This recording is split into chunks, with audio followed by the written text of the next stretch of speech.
Hi everyone, I'm back. It's Lynn from DevineCentral, and I am here with video number 2 in a series of 6 or so videos that chronicle my quest to add crystal divination to my tarot practice. Now, last week I explained why I chose this modality, and I offered up all my resources that I used to learn about it. This week, I want to share with you the details of my process for learning these crystals. Okay, this is a daunting process to say the least. But if you're a tarot reader, then you're going to be familiar because it's much like learning tarot. Now, about that, I'd like to share with you what I share with my tarot students. There are two camps when it comes to learning tarot.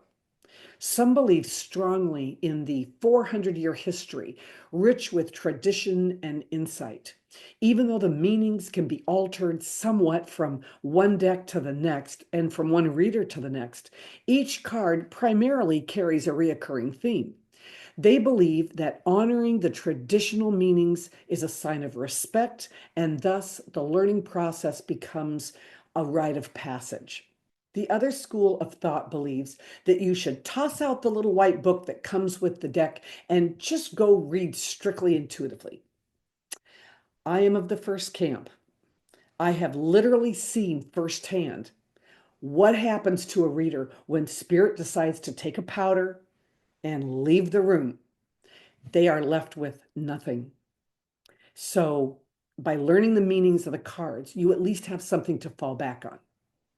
Tarot is worth the time and effort if you want to be a good reader.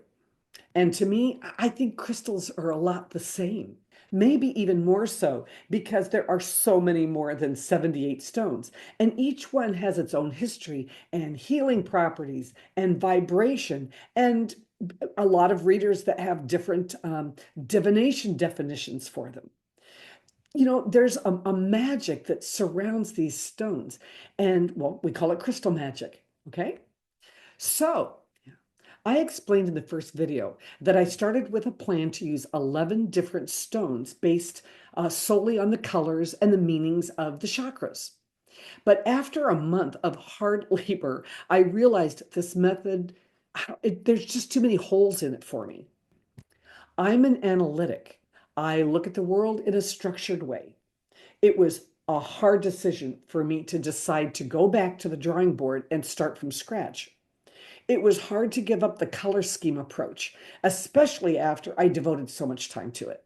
So, for several weeks, I scoured the internet, read books, watched videos, and in the end, I amassed a 40-page typed document with everything that resonated with me. Now, I didn't try to keep it in order as I typed. I simply added new information to the bottom and I just kept going and going. Later, I spent a good couple of weeks cutting and pasting everything in order. So, for example, my malachite stone had information I wanted about it, but then it had meanings from 11 different sources. I kept the meanings that were duplicated by several sources and those that resonated with me. So I managed to cull it down to a 35-page master directory with all the stones I either had or wanted. Oh, by the way, I learned a trick a long time ago that I had to brush off for this project.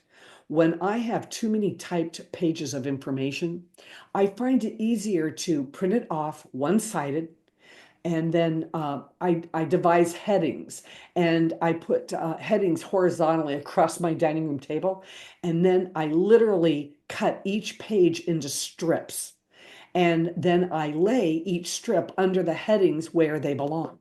Now, I had to do that with this project. If some of the headings became too unwielding, I would simply add additional headings and then, shift stuff around into other headings. Okay. So when it was all done, I used the search or find tool in my word processing program to find each of those strips and then just move them under the headings that I had on the table. So by the time it was done, it was all arranged, on the typed sheet. So I know what you're thinking, but hey, it works, especially when you have 35 pages. Okay, so with that done, I created a list of keywords. Well, actually, it was a list of key phrases. Deciding which ones made sense for each stone was really tedious, but it wasn't as hard as trying to whittle that down into a simple key phrase for each stone to learn. Okay, oy vey.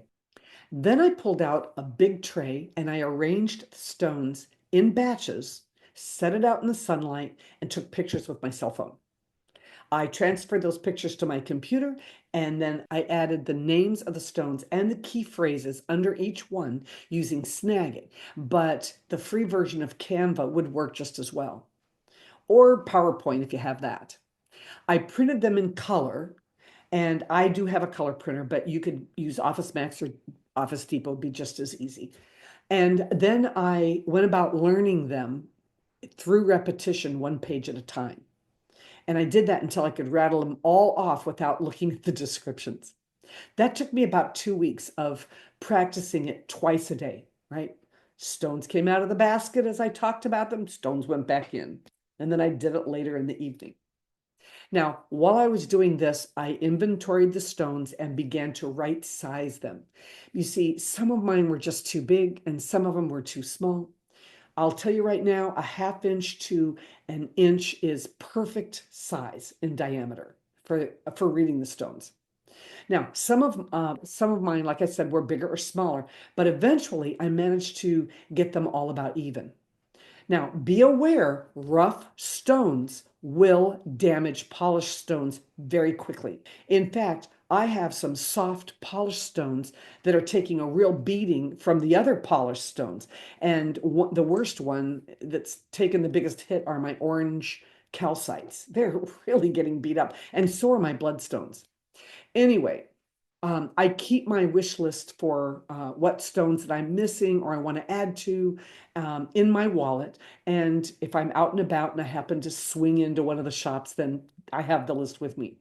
And then I'm kind of replacing the ones that aren't quite working for me right now in divination. And then I'm adding different ones. So it's kind of fun. Also, while I was memorizing the meanings, one page at a time, I cleansed each stone, and with my key phrase list, I set the intention for every single one of them so that mineral magic or that my spirit guides would know how to get messages to me. All right, so I handled the stones daily while describing them, coming out of the basket and going back into the basket twice a day, and did that every day. And even now, I still do it once a week, just to you'd be surprised how easy it is with that many stones to, start drawing a blank, right? By the time I was ready to read publicly, I had 165 stones in my basket, representing 68 different types. Today, that number is 175 and 72, respectively. Now, you may think that's kind of crazy, but if you're a tarot reader, you learned 78 cards. And if you read reversals, that's 156. 72 is a piece of cake. And just like I said earlier, it's worth it. It's all worth it if you want to be a good reader. Well, that's how I set about learning them. Now let me tell you about my basket and my casting boards. First, I use a woven basket that I got at Target. It's two-handled, and I'll tell you, it's a must if you're going to be carrying 20 or 30 stones around because they can get really heavy. Now, I purchased a small black velveteen reading cloth a while back on Amazon. I think it's like 19 by 19 inch. And it just did not look good on my top-down videos. It was showing every little piece of fuzz and dog hair and everything. So I used it. I rolled up the edges on it, set it in the basket, and I use it for my stones. And it really looks pretty. Today, I also find that I can pull up the edges and tie them diagonally. And it's perfect to secure my stones when I need to transport them somewhere. And that was just a fluke perk that came out of doing it. So my final casting board was a work in progress for several weeks, and I am not going to bore you with all the revisions, but the end result came out so nice that I have to show this to you. I found this beautiful compass graphic on Etsy for $2.99. I used free Canva to overlay the text. Then I took it to Office Max to have it printed. Now, I do have my own color printer, but their commercial printers are better, and I didn't want to waste all my black ink, a lot of black. Anyway, I made several copies of it. I cut it into a square and I glued it onto black foam board that I also purchased from Hobby Lobby. And by the way, I bought an Elmer's glue stick because it wasn't wet, so it wouldn't pucker the paper. All right, that worked great. Now, I originally bought a 13 by 13 tray there as well, and the stones just kept bouncing out of it because there was really no edge on it. It was like, a half an inch. So I went back and I bought this 12 by 14 tray with the 2-inch sides. The handles were just another lucky perk that I discovered after the fact. Now, Hobby Lobby cut the foam board for me for a nominal fee so that it fit perfectly into my tray. They also carry sheets of clear, flexible acrylic or vinyl that can be cut with scissors or a box cutter.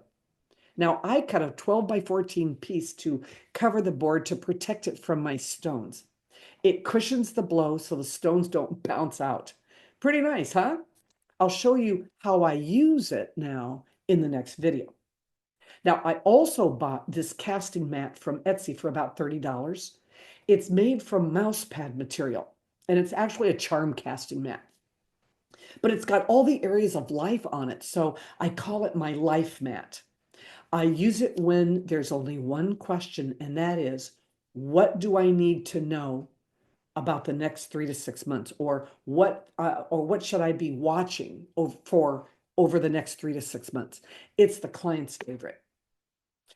And I gotta say, I did buy a wand, and it is a necessity when you're reading for somebody else to point out things. It's really needed. You'll see this in the next videos coming along after this one. So how would I divine with this tool? Well, come back next week because I'm going to show you exactly how I developed my divination system, what I say and what I use. Okay, if you liked this video, please give it a thumbs up. The algorithm is going to not like me for adding a new modality to my channel, so any help you can give me, I'd appreciate it. And be sure to subscribe so that you can be alerted for next week to see how I set this all up. Okay, see you then. Bye.